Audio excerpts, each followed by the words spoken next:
Is your iPhone showing the Siri Not Available error? This could be due to network problems, Siri settings, or system glitches. Don't worry, in this guide I'll show you how to fix the issue and get Siri working again. Let's dive in. Before you start, enable Siri from Accessibility. Open Setting, scroll down, tap Accessibility. Scroll down, tap Siri. Scroll down, enable Always Listen for Siri.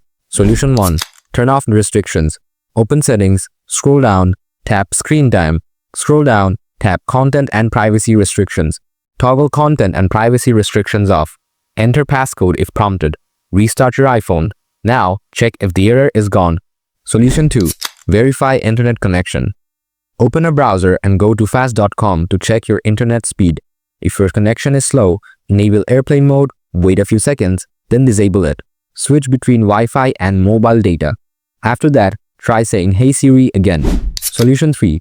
Check Siri settings. Open Settings, scroll down and tap Siri. Tap Talk to Siri. Turn on Press Side button for Siri. Go back to the previous settings. Toggle on Allow Siri when locked. If already enabled, toggle them off. Wait a moment, then toggle them back on. Solution 4. Reset up Siri. Open Settings, tap Siri. Tap Talk to Siri. Turn off Talk to Siri if it's turned on. Wait a moment, then turn it back on. Follow the prompts to retrain Siri to recognize your voice. Solution 5. Reset all settings. Open Settings, tap General, scroll down again and tap Transfer or Reset iPhone. Tap Reset, then select Reset all settings. Confirm when prompted. Once you complete these steps, Siri should be up and running again.